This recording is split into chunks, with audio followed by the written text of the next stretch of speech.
Bonsoir à tous. On se retrouve pour une nouvelle vidéo. Alors là, vous voyez, il n'y a pas vraiment d'effet de surprise puisque vous voyez au fond une photo d'une CC 72000, une CC 72000 de chez Jouef. Je la trouve jolie cette photo, donc c'est pour ça que je l'ai mise en fond là sur le nouveau petit jouet, vous voyez, à pas trop cher, hein, la tablette que je vous ai présenté il n'y a pas très longtemps.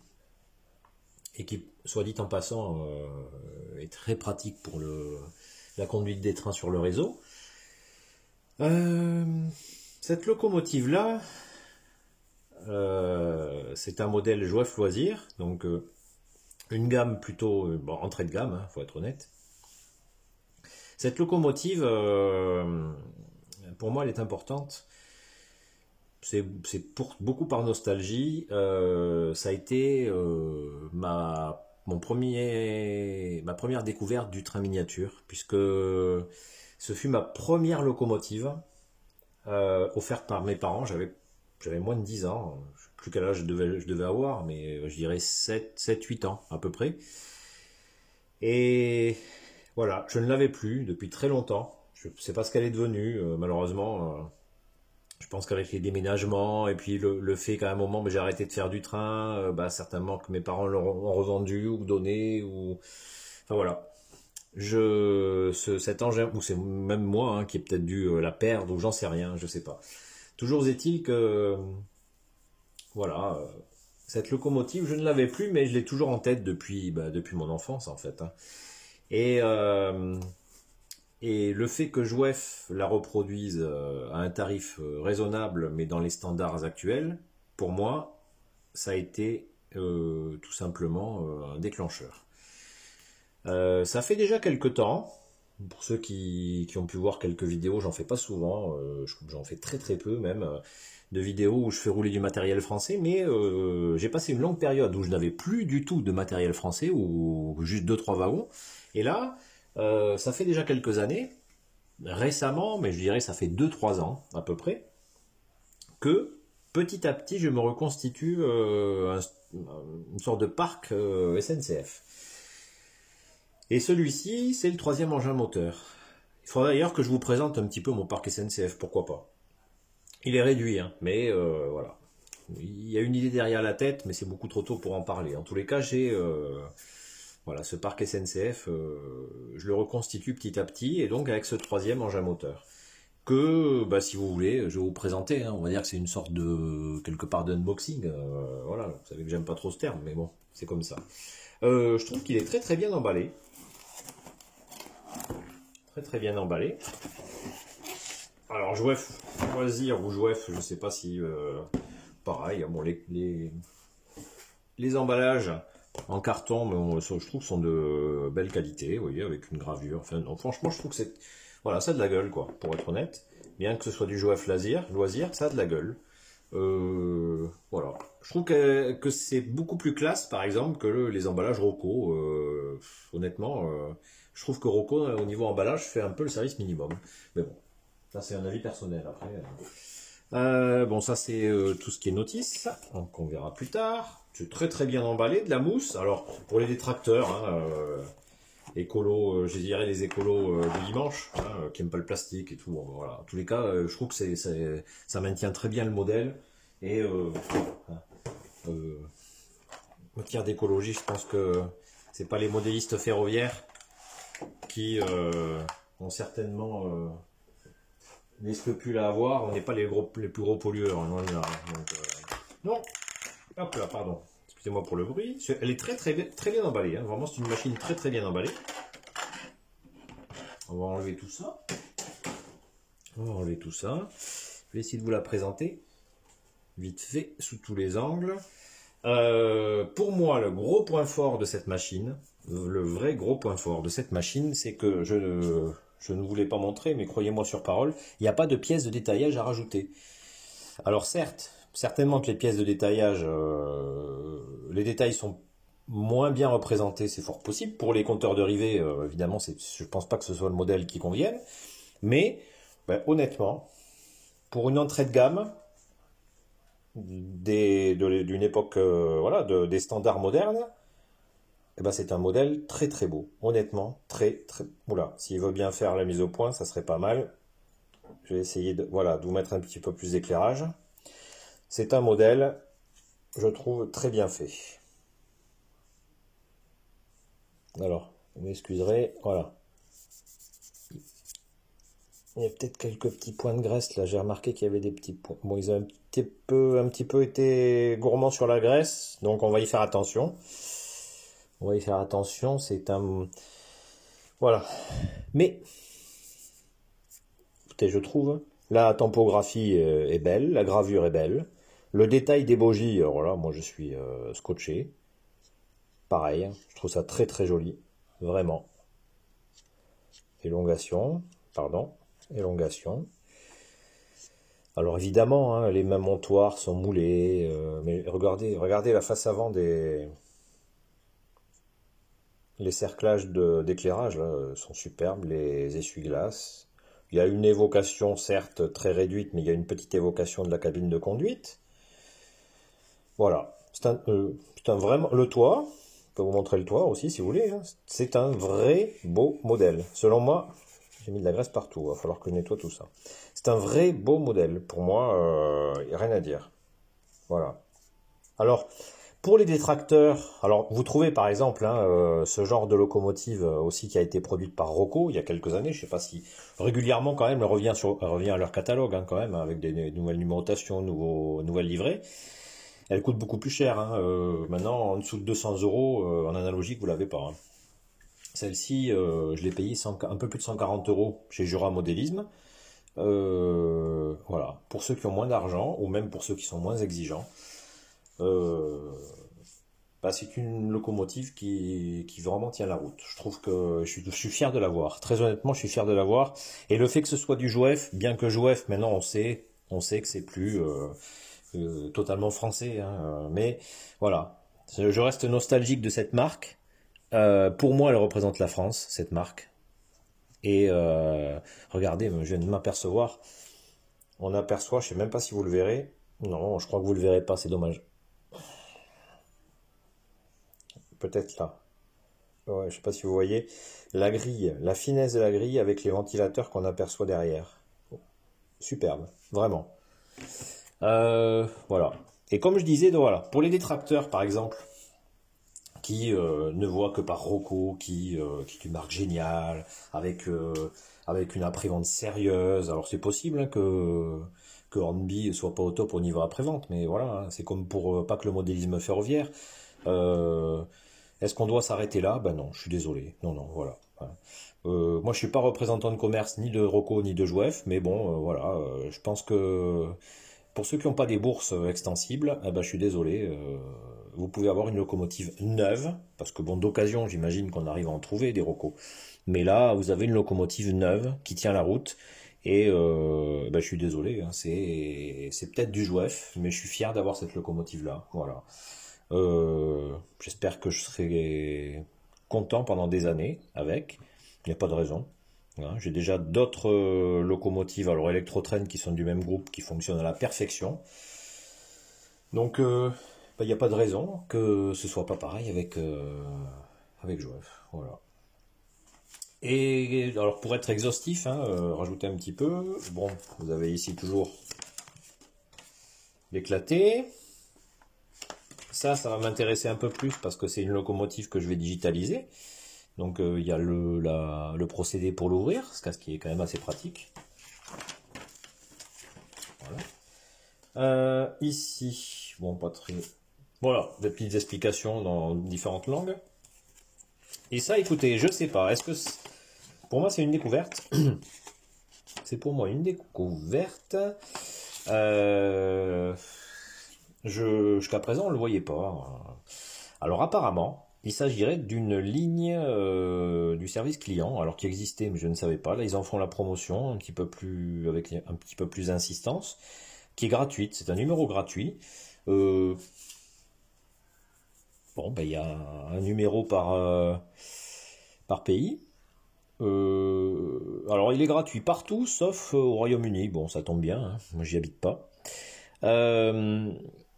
Ben, écoutez, à voir. à voir. Je vais pas forcément les appeler, mais si un jour il y a un souci, eh ben écoutez, peut-être que voilà.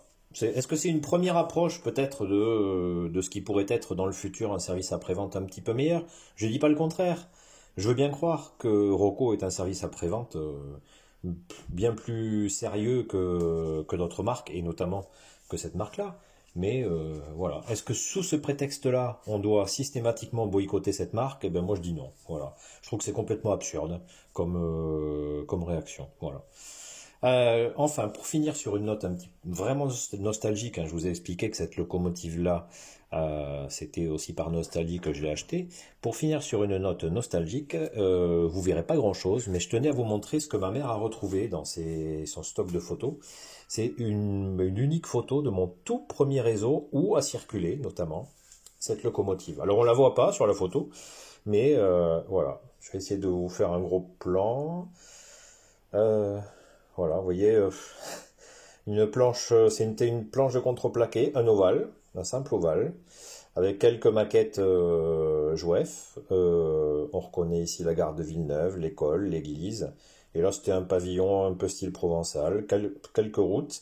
Mon père, alors il y avait un seul aiguillage, hein. Mon père avait collé par-dessus, je me rappelle, un papier imitation pierre de crèche de Noël, c'était ça, avec quelques accessoires, et je pouvais passer des après-midi entières à jouer dessus. Ça, c'était ma deuxième locomotive, c'était une locomotive électrique, je me souviens plus ce que c'était, une CC 7000 je crois, avec deux voitures grand confort. Voilà. Et je rêvais, je pouvais rêver pendant des heures avec ça. Voilà.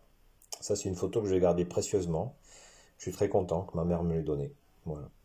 Donc sur ce, on va continuer la vidéo en ouvrant cet engin pour pouvoir voir ce qu'elle a dans le ventre et puis surtout la digitaliser. Bon, on se retrouve toujours sur l'atelier. Cette fois-ci pour un petit moment de vérité, on va essayer de savoir si vraiment ouvrir cette locomotive est aussi facile que nous le dit la notice. Alors on va la suivre, hein. D'abord, je vais juste vous dire comment je procède. Alors moi j'ai tendance à utiliser des petits cure-dents, vous voyez, ça coûte pas cher, j'en ai tout un stock ici là que je garde toujours près de l'atelier. Ça me sert à ouvrir les carcasses. C'est relativement, enfin, autant que faire se peut, si le modèle s'ouvre facilement, ça pose pas trop de problèmes, on va dire. C'est pratique. Je vais vous montrer aussi le décodeur que j'utilise. J'ai tendance, c'est pas la première fois, hein, parce que c'est des décodeurs relativement bon marché.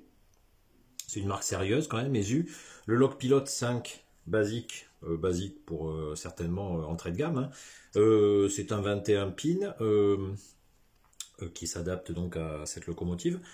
Écoutez, moi j'en suis relativement content hein, jusqu'à présent. Enfin, j'en ai déjà équipé quelques locomotives. Eu égard à son prix, je trouve qu'il est quand même très... Il fonctionne très bien. Donc voilà.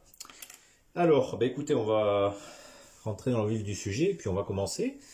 Donc on nous dit ici qu'il faut écarter légèrement la caisse. Je vais essayer donc déjà de la mettre à l'envers. J'espère que ça pose pas de soucis avec les trompes. Non. Je vais la mettre à l'envers et on va essayer d'écarter cette caisse. On va voir si c'est facile. Voilà, déjà. Je vais voilà, y placer les cure-dents. Et puis après, on va essayer. Alors,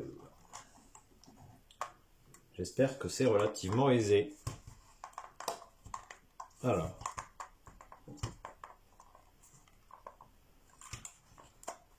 Voilà. Bon, ça a l'air pas mal. Ça a l'air pas mal. Alors, je vais être honnête avec vous. J'ai d'abord filmé comment dire, la vidéo en espagnol, et alors j'avais commencé à installer plus, vous voyez, on a deux flèches ici qui sont au niveau de l'essieu central de chaque bogie. Je m'étais dit peut-être qu'il faut surtout accentuer ici l'ouverture, donc j'avais installé en fait mes cure-dents au niveau des bogies centraux des essieux centraux de chaque bogie. Et finalement, ça s'ouvrait pas, hein. Donc j'ai choisi une méthode plus simple. Je l'ai un peu plus centré vers ici, vous voyez, la position de mes cure-dents. Et là, ça s'ouvre quand même, il faut être honnête, plus facilement.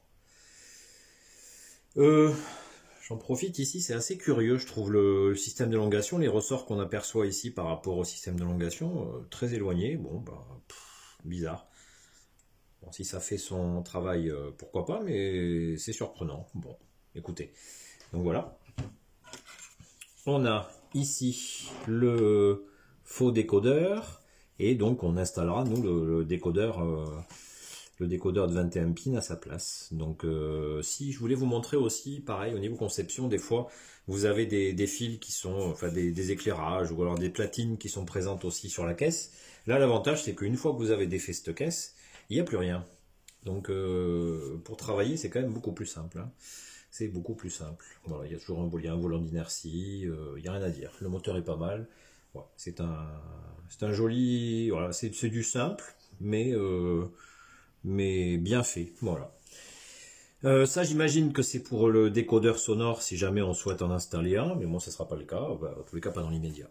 Donc, je vais installer mon décodeur et on se retrouve ensuite pour le test. Merci.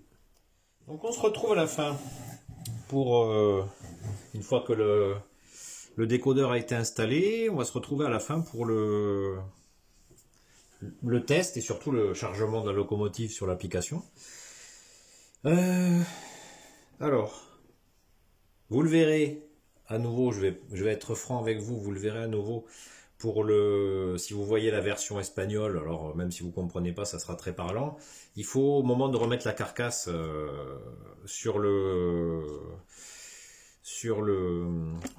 ça y est, je trouve plus mes mots. Au moment de remettre la carcasse sur le châssis, le plus important, c'est de ne pas se tromper de sens. Parce que je me suis entêté, sur la vidéo en espagnol, ça se voit un petit peu, je me suis entêté à vouloir mettre... Alors, je me suis trompé de côté en fait, j'ai voulu mettre la partie avec ici, il y a la grille d'aération plus les ventilateurs, donc évidemment ça prend plus de place sous la carcasse. Et je l'ai installé au niveau de là où est présent le décodeur, et là où il y a le moins de place. Donc déjà c'était pas le bon côté, et bien, lorsque j'ai inversé, c'est rentré beaucoup plus facilement, forcément. Donc voilà, juste cette petite aparté là, un conseil, faites attention. Une fois que vous avez réglé ce petit souci, pour le reste, il n'y a pas de difficulté majeure. On va maintenant essayer par contre de voir ce que ça donne. On va charger la locomotive, hein, sur l'application. Donc bah là, toujours sur ma voie de programmation. Voilà. Et avec l'application, alors voilà, je refais un petit test à nouveau. On va charger une nouvelle locomotive, donc je vais sur le plus locomotive. Elle est présente ici. Elle est présente ici. Je vais utiliser l'adresse 50 pour me laisser de la marge, hein, par rapport aux engins moteurs espagnols, puisque je n'ai pas tout programmé, j'en ai encore quelques-uns. Programmé. Voilà, vous la voyez pendant quelques secondes, 2-3 secondes, légèrement bouger et faire un petit peu de bruit. C'est qu'il est en train de reconnaître l'adresse. Alors la nouvelle locomotive, il s'agit de la CC 72033. Voilà. Alors la catégorie, on va dire locomotive SNCF, c'est une catégorie que j'ai créée. On est en km/h. Une photo, je crois que j'en avais chargé une. On va la retrouver, voilà. On la recadre. Donc vous voyez, il est quand même relativement facile à utiliser. Ouais, c'est pas mal ça. Voilà. Alors j'essaie de trouver, d'uniformiser tant que je peux, en utilisant, vous voyez, des photos sur fond blanc. Je trouve que ça ressort bien. Bon, après, c'est affaire de goût, hein, mais au début, je voulais prendre sur le réseau en photo, mais finalement, alors je ne sais plus, je sais pas, il faudra que je vérifie. Je dis 160 km/h la vitesse, mais là, je suis vraiment pas sûr de moi. Donc ça, on peut le modifier, hein. Si je me suis trompé, c'est pas très grave. Le nom complet, ben, on va retaper CC 72 033. 33, voilà. Il s'agit d'un modèle SNCF. Qu'est-ce que je pas SNCF. C'est F. Voilà. Pour le reste, après, j'ai pas d'infos. Ça, je peux le rajouter plus tard. Au niveau des fonctions, on va essayer. Alors, qu'est-ce qu'elle sait faire, cette machine? Je suppose que la fonction 0, c'est pour l'éclairage. On va voir. Alors, attendez. Hop. À chaque fois, je me fais avoir.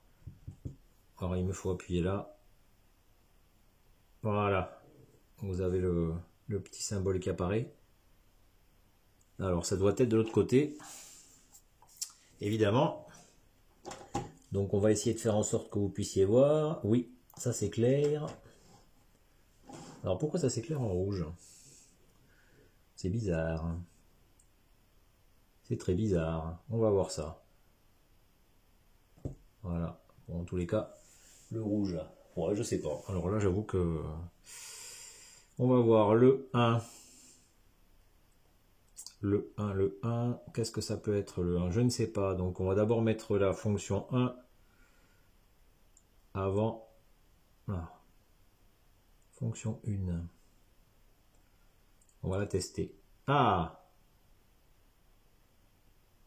Alors, c'est bizarre. Bon. Fonction 1. C'est un feu arrière, on va dire, mais pas forcément du bon côté. Donc j'espère qu'on va trouver peut-être le feu arrière du bon côté. Feu arrière, on va rajouter ça. Voilà. On a un premier feu arrière ici, bon, qui ne sert pas à grand chose. On a la fonction 2. J'espère qu'il y a au moins la fonction 2. Donc on va utiliser, vous voyez, la fonction 2. On va la tester. Ah!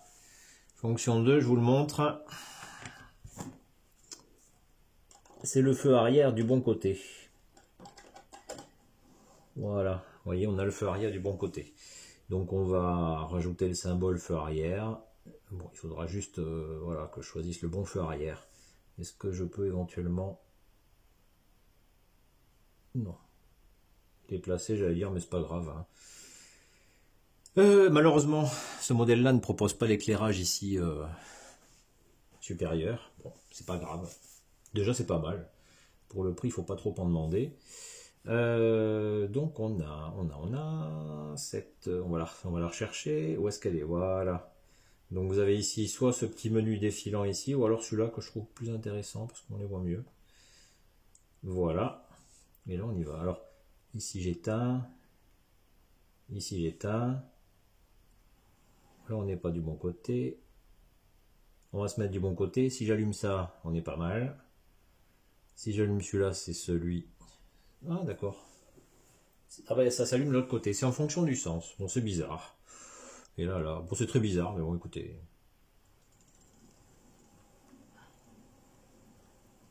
Après, le fait d'avoir des feux rouges séparés, c'est plutôt bien, parce que quand vous tractez un convoi, c'est plus réaliste. Mais bon, après, le fonctionnement est surprenant. Écoutez. Voilà. Bah, elle est pas mal, hein. J'ai envie de dire, elle est pas mal. Je crois qu'on est plutôt pas mal. Alors, écoutez, si je peux faire une petite conclusion par rapport à cette locomotive, voilà, je vais pas revenir sur ce que je disais, mais n'en déplaise donc à ceux aux détracteurs de Jouef, et il y en a, hein. Je pense à quelques personnes qui pour une raison, pour leur propre raison, hein, ont tendance à ne pas apprécier Jouef, sous prétexte que ça fait partie du groupe Hornby et que voilà, ils ont une politique qui ne convient pas. Ben moi, je trouve qu'honnêtement, ils ont une politique en lançant des produits comme cela à des prix raisonnables, qu'ils ont une politique justement, une bonne approche du modélisme. Ce serait bienvenu, par exemple, que d'autres marques comme Rocco, Fleischmann, enfin, je pense à Rocco parce que c'est quand même la marque emblématique. Qui propose du matériel moins détaillé à des prix plus abordables. Hein. Elle a peut-être un excellent service après-vente, mais je pense qu'elle mériterait de pouvoir s'élargir un petit peu plus en proposant du matériel type un peu plus abordable. Je sais que Pico, par exemple, qui est une marque allemande, le fait déjà. c'est tout à fait louable. Bah, Rocco n'a pas que des côtés positifs. Voilà, il pourrait aussi se lancer là-dessus. Donc, bah, ça va conclure un petit peu avec cette locomotive que je suis très très heureux d'avoir à ma disposition. Sur ce, je vous dis à très très vite pour une prochaine vidéo. Merci.